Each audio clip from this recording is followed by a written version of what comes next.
logistic regression is used for the classification problem, because here the problem is binary classification. We can apply this logistic regression to the binary classification. Y cap is the predicted value.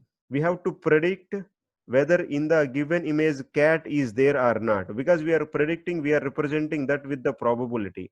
So the probability of y is equal to 1 for a given x. We are checking for a given x, for a given 12,288 features, we are checking whether in that image cat is there or not. The probability value must be in between 0 to 1. To represent this notation mathematically, we are using a logistic function. You see, this logistic function value is in between 0 to 1 only. Its value is neither above 1 nor below the 0. So this logistic function perfectly suits for this binary classification. As z approaches the infinity, plus infinity, the value is 1. As z approaches the minus infinity, the value is 0. Practically, when the z value is above 4.6, we will consider it as a 1. When the z value is below minus 4.6, then we consider it as a 0. So this logistic function, when I am writing in the mathematical notation, this is 1 by 1 plus e to the power minus z.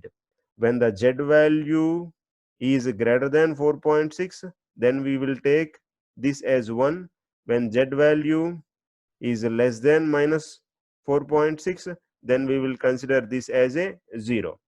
Okay, so as of now, because we have to fit this logistic function model to our problem, we are again going back to our problem. In our problem, we have x, a capital X matrix. That capital X matrix size we just now we have discussed. This is having the n features and m training samples. So the capital X matrix size is n by m. Because we have the n features, we discussed already in the machine learning, whenever we are taking the n features, we have to take the n parameters such that the model we are designing, the model can predict the values, outputs, either it is positive class or negative class. Output is either 0 or 1. So those parameters in the machine learning we have discussed as theta, but as of now we are discussing them as w here. In the machine learning, we have discussed theta naught. That theta naught here we are discussing as b. So the matrix finally, the omega, we are taking w. This is a parameter matrix. The size of this parameter matrix is, it is having n rows and 1 column. And the matrix size of x is, it is n by m. To multiply these two matrices, I am taking the transpose of omega. So it is omega transpose into x. So the omega transpose into x, the omega transpose size is 1 by n. So finally, omega transpose into x is 1 by m.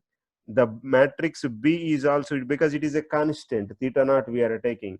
So finally, the output, predicted output matrix is 1 by m. If you remember, in the machine learning, we have considered a parameter matrix as theta and the values from theta naught to theta n when we are taking the n features. Here, this theta naught we are taking as b, and theta 1 to theta n we are considering with w. Now this we have called y cap, we have called as a hypothesis in the machine learning. We are using the term y cap here. This y cap is sigma of theta transpose into x. Here we are using w transpose into x plus b, because we have considered the theta naught there in the matrix itself. That's why we have not added any plus term here, because we have not considered that theta naught in the matrix. We are adding a b, a constant term. That is the only difference to that notation and this notation. Even though they are symbolically, they may be looking different, but the concept is same. As our hypothesis is ready, this is the hypothesis. Y cap is equal to sigma of omega or w transpose into x plus b. As we already know, the sigma is a logistic function. So this is 1 by 1 plus e to the power minus z. Now we have to find the error. For finding the error, we have used cost function in the machine learning for the linear regression and logistic regression, and for every algorithm we have learned. Here we are changing the terminology little bit, and we are calling the same cost function as a loss or error function. So here we are finding the error between the predicted value and the original value. Original output is either 0 or 1, but the predicted output must be in between the 0 to 1. That value may range. It may be 0.1, 0.2, sometimes 0.9, but the original output is 0 to 1, either 0 or 1. Predicted output can be 0 to 1. We are taking the error because the error may be negative. That's why we are using the square.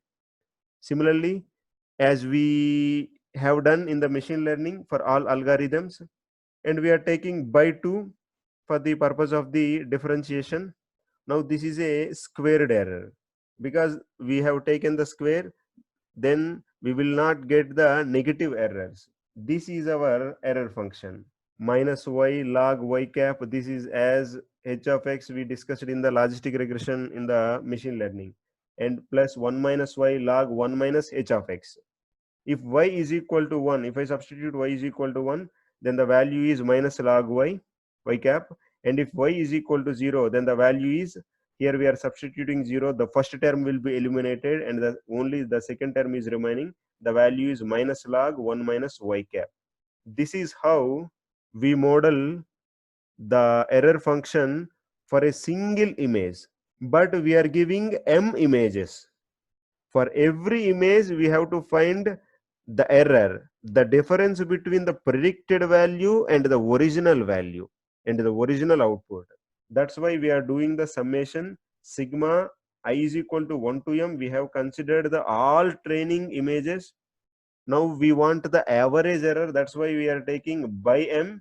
So finally, the cost function value minus 1 by m sigma I is equal to 1 to m y superscript I log y cap I. This is the y cap is the predicted one. We have already discussed. Y is the original output, y cap is the predicted output. Finally, we have represented the cost function. Here we got familiar with two terminologies. One is loss or error function. This loss or error function we have represented only for one training example, and we are representing the error of all training examples by using the cost function. Now we have found the cost function for all training samples for every images. If we have taken the 100 images, for every image we have found the difference between the predicted output and the original output, and we have squared it for the purpose of eliminating the negative error values. Yes, while squaring, the error value may change, there is no doubt, but we are looking in the cost function, the numerical value of the cost function never matters to us, whatever may be the numerical value, but we are expecting that value should be as minimum as possible. When we are considering that minimum value, at that minimum value we are checking for what w and b values we are getting this minimum value. We use these w and b values and we will get the our logistic regression model. When we substitute that particular w and that particular b, then our logistic regression model will be ready, and this model can predict whether in the given image cat is there or not. So our focus is to find the minimum of the cost function. That's why we are not bothering about the value of the error function. We are only bothering about there should not be any negatives, because if there are any negatives while we are doing the summation, the result may sometimes go to 0 also. We will not get the accurate outputs. For that we are doing the square, and finally we are finding the average. So this is the cost function for the all training samples. Errors of all training samples are summed up, and finally we have got, by using this equation, minus 1 by m sigma is equal to 1 to m y log y cap plus 1 minus y log 1 minus y cap. Now our concentration is to reduce this cost function, to minimize this cost function. For minimizing this cost function, we use the gradient descent.